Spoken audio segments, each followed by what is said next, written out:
Hey guys, it's Wolf Girl. I have a video here on a bucking horse. Figured I'd go over it with you.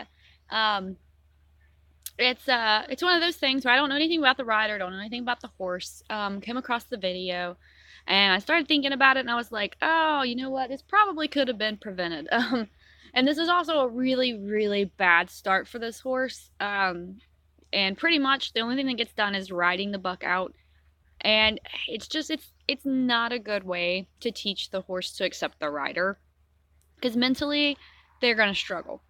So they go through and it kind of gets into slow motion. And he hops up there and you can see the horse is stiff, should have kept his nose bent. He starts moving his feet, and this is where it gets slow. So at this point, before the horse started really getting momentum in his feet, he should have been redirected, turned into a smaller circle to help him be able to cope, still let him move his feet while he adjusts to the weight of the rider. The horse was obviously, the groundwork was not done fully, because I'm a firm believer in that if your groundwork is solid, then the transition into the saddle should not be stressful for the horse, and it should be just a positive learning experience. And this poor horse, most of this ride is just really freaking out and just trying to run away from his rider. So here we go, and I mean, I give this rider props. He stays on. I don't know how, but he does. And he's pulling and yanking, and it's a lot for the horse to deal with.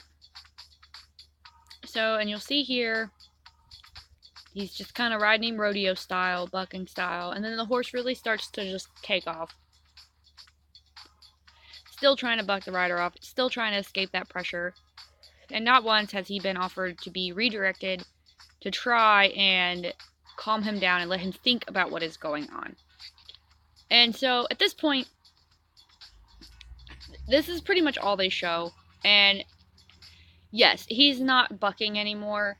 However, he is just running away from all of this pressure, and he's freaking out, and he's not thinking. He's not using the thinking side of his brain at all, and he is just reacting. And so, unfortunately, they're going to probably break the spirit of this horse because he's just going to feel completely defeated, and he's not going to have that fire that a lot of horses have when they're broke correctly.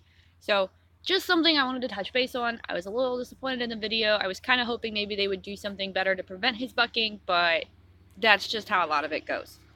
So I've got tractors working across the road, so I don't want to keep talking too long, and I hope you guys enjoyed the video. If you did, like and follow, and until next time, guys, keep riding.